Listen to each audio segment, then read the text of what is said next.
Да.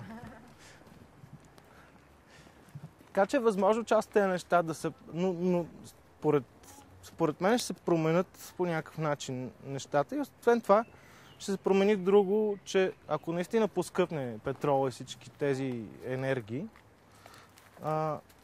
просто ще умре глобализацията по този начин, защото тя въобще не съществува, защото е ефтин транспорта и може човек си купува плодове и зеленчуци от Чили, от тук, от там, което ще стане много по-трудно в някакъв последващ момент. Тоест, според някои хора, глобализацията просто е един такъв малък прозорец в света, който е успял да съществува заради това, че просто последните 100 години е сравнително ефтино гориво.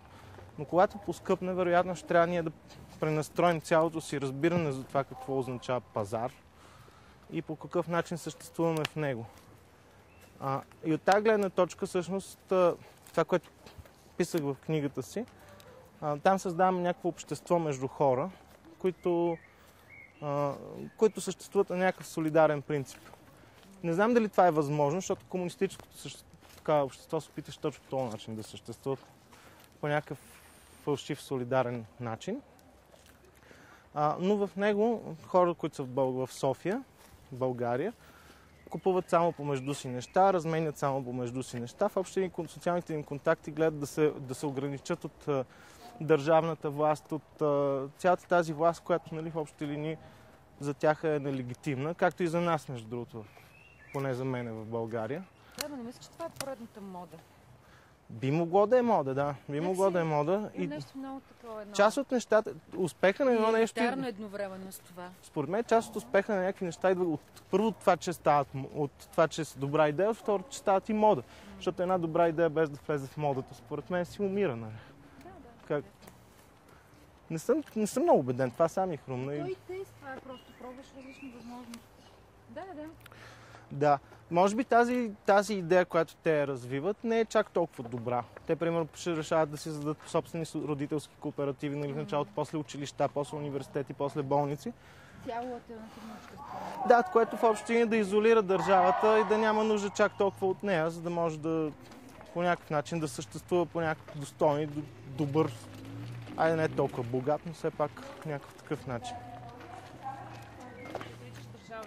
Аз не отричам, аз още се колебая. Мисля, защото в тази държава, в която живеем, очевидно, че ние нямаме възможност да изразиме своето мнение.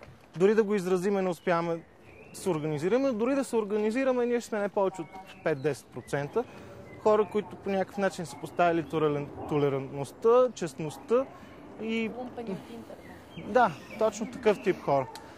Ние никога няма да спечелиме държавата обратно за себе си, но можем, може би, да облегчиме положението си, като съществуваме в някаква форма на солидарност помежду си, с някакви форми на... като пазаруваме единствено от хора, които ние харесваме. Това до някъде степен е жертва, нали? Може би това е един начин, по който може да се направи нещо. Е интересно, защото ти, както си говорихме преди, базираш цялата тази солидарна система върху пазара. И значи ли, че примерно пазар се явява единствен регулатор в такова общество на солидарност? Ти нямаш институции, нямаш закони, единствено закона на честна обмяна и на някаква имаш правила. солидарна Ти можеш обмяна. да си направиш правила, защото чисто законово, нали, като юрист тук малко ще кажа, чисто законово ти можеш да си направиш арбитражни съдилища, в които ти вместо да имаш корумпираните съдии, частните ти спорове да ги решаваш там. Няма това проблем никакъв да бъде създадено и може да съществува като вариант. Примерно, ако да речеме ти трябва да ми направиш нещо, пък да ме прецакаш, аз вместо да хода при държавния съд да ни се карат там някакви съдияни на двамата и да ни вземат поне една камара такси, да си направим собствен арбитраж. Арбитражи в България има, нали? Те са за търговски дела. Тоест би могла да се създаде система в това нещо, която да съществува. Това е идеята в книгата. Аз лично не вярвам, че е възможно да стане на практика. Да. Но и все в пак... такова общество, в смисъл дори да се въведат пари в тази система на размяна. Да, защо да не се въведат пари? Да, в смисъл не предвиждаш развитието на капитал, т.е. не се предвижда пазара ще продължава. Защото не се натрупва? Ще си имат богати, бедни са, това е ясно.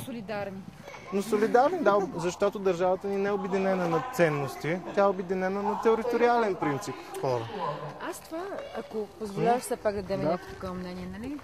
Но лично аз като философия и като някакъв дори принципи утопия дори може. Да, на съществуването мен много ми е интересно и ми е много привлекателно. Обаче мога да споделя един съвсем така личен пример с един от тези сегменти, родителските кооперативи, които в един момент те тръгват именно с тази идея на солидарност, на така именно споделяне на грижата към децата.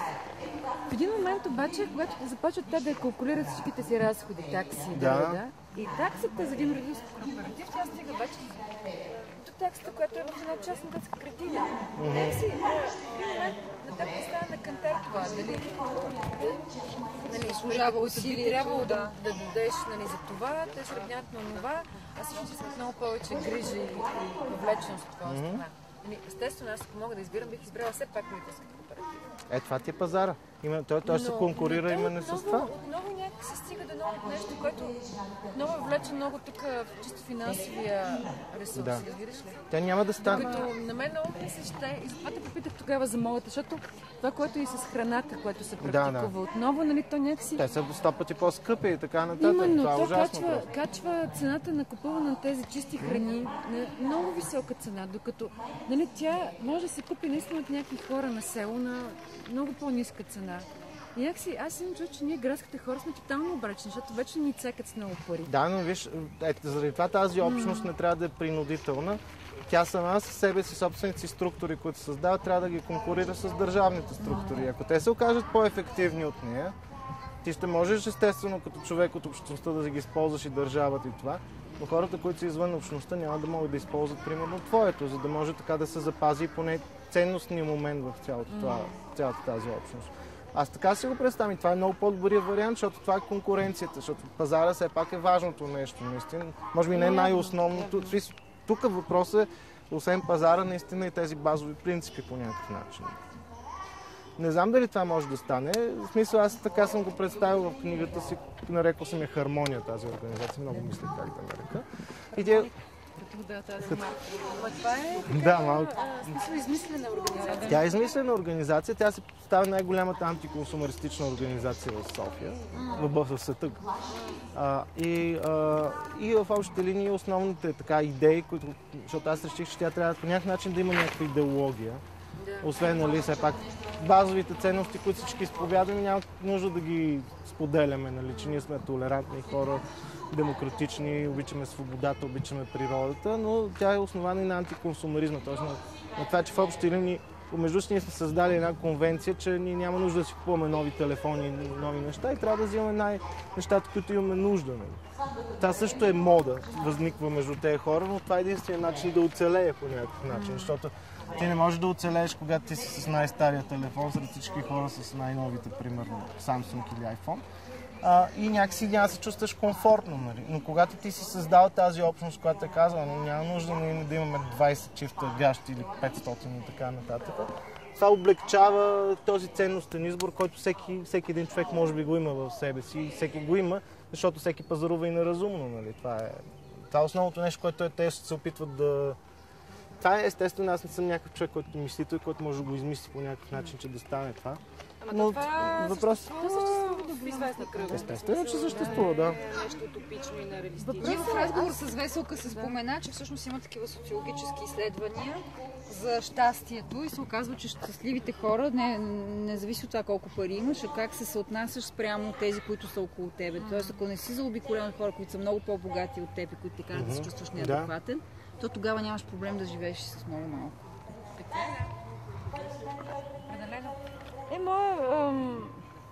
А пък аз не разбирам какво против модата, смисъл всяко... Не е въпросът в модата, аз дори нямам проблем в това. По-скоро ще го кажа друго яче.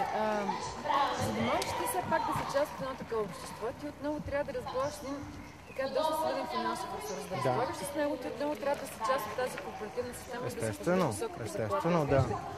Тоест, много трудно може да се откъснеш ти от този омагиосен кръг, защото окей, нали аз искам да изляза от тази консуматорска Те трябва да използват ресурсите на държавата и на цялото това общество. Според мен няма революция, която да не се ражда именно в гнилочта на старото общество. Няма как тотално да се изолираш, тогава не си обречена на успех. Защото има ги и тези другите модели, ти си ги чувал, безспорно може би ги познаваш по-близо, които просто се отделят, нали? В смисъл такъв, че те някакси се затварят и искат да имат един затворен цикъл на съществуване, нали, сами произвеждащи с храната си, някакси обезпечаващи сами своето съществуване. За мен това е по-скоро утопията.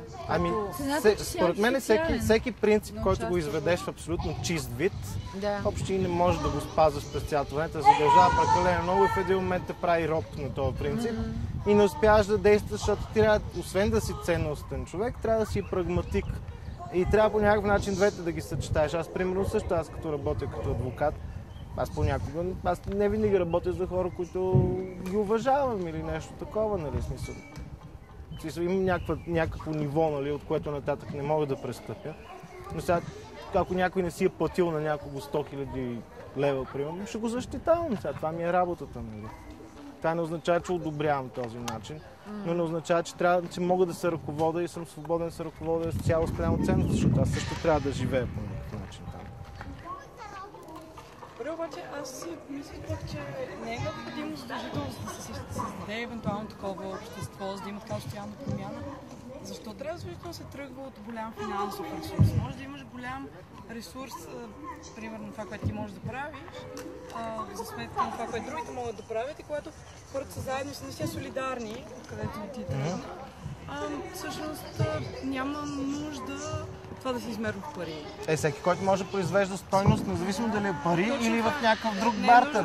Но парите са някакъв тип свобода, която ти дава някаква възможност, нали, все пак като ги придобиеш, да ги замениш срещу всяко друго нещо, а не само срещу това, което мога да получиш бартер. Иначе би могло да съществуваш по този начин. Не е необходимо бартерът да е директен.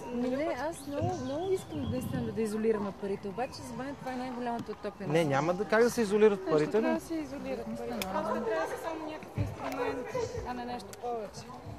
Трябва да се превръщат самоцел и в... Да, обаче... Много пъти те дори в рамките на такава организация в един момент ще има хора, които се превърнат самоцел, нали? Няма как да... Тя се ражда в крайна сметка, се инкубира в старото общество. Няма как да...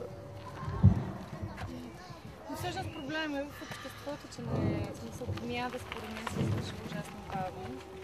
И за това, което ти разказа преди малко, нали, тези, които се затварят в някакви собствени структури, искат да поживеят в техния живот, може би не толкова са заинтересовани от това да принесат в обществото. Не, това е типична аутсайдерска. Да. Доста егоистична такава позиция, защото не така, ние не можем повече да разчитаме на някаква промяна, че можем да принесем в обществото. С това ние просто се изолираме, затваряме се и не ни интересува какво става извън нашите. Това е вече отчаяние, според мен, по-скоро, отколкото... на мен е много на ръба това, да, защото има някакъв такъв момент. Отчаяние и дори демонстрацията, по-скоро. Но не знам. Не, аз, примерно, тръгнах от там. Не съм намерила още отговор. Много ме е дърпало това. Дано не ни се наложи, примерно, но, примерно, ако наистина те апокалиптични или поне полуапокалиптични сценарии са готови, може би наистина точно антиконсумеризма е един от вариантите да се научат хората да живеят в едно общество, в което просто ще трябва да свикне да живеят с по-малко петрол, примерно. От тази гледна точка, може би, той герой ми така го извежда по принцип в случая, че аз вика не искам да спаса задниците на всички хора, искам да спаса възможно най-много задници, нали? И да ги науча по някакъв начин да живеят в едно такова възможно да възникне, възможно дори да не възникне, в крайна сметка това е една сравнително качествена идея, която тази книга вече може да се намери. Да, апарат се казва, да. Аз четах преди известно време, само за да релативизирам исторически това консуматорско общество, но интересно интервю с Малкъм Макларън, той, който беше продуцента на Sex Pistols и въобще с пънк и там гадже на Вивиан Уествуд. Той каза нещо много интересно, за което аз не се бях замислила до тогава, че консуматорското общество, такова каквото го познаваме, е продукт на след военните години. е, че тогава хората са си купували основно чорапи, защото имат нужда от чорапи, а не защото, примерно, е модно да имаш такива и такива чорапи. И че е било приоритет на изключително богатите да имаш някакво отношение към... Да, към изкуство, към... И към въобще консумирането към придобиването на предмети за много, за престиж и така нататък. И че като цяло, в така съвсем обобщаващо, цялостното отношение не е било изобщо по този начин. Възможно е, не знам. Примерно пънка също. Пънка е нещо, което е антиконсуматорско само по себе си, но то реално създава към мейнстрима едно такова допълнително течение, още повече разширява това. Като мода и като всичко, като... Което също е в един момент, както се бориш срещу това нещо, в един момент то те привлича и ставаш част от него. Да, точно това е. Че тази матрица винаги е... Тя е много така явно така, да, тя е гъвкава. Аз съм сигурен, че това ще стане и с едно такова, но всъщност реално погледнато тези неща правят света с една идея по-добър, защото революция явно, че не става.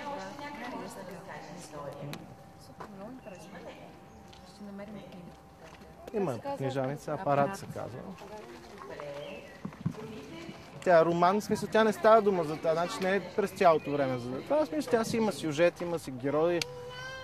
Единият герой е този, другия герой е такъв, който откраднал фирмата на шефа си, който решава, че също не може да живее толкова зле, нали?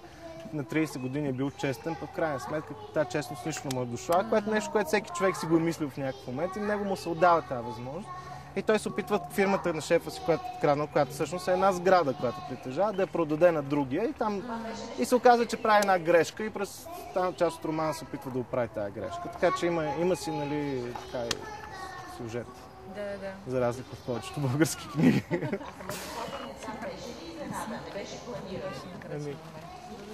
Аз много благодаря за търпението. Смисъл и се радвам, че се получи така разговор. Мерси ви за присъствието. Мерси. Добре, нека тогава да видим историята като табло. Благодаря. От момента, в който... Сега ще видим видеото.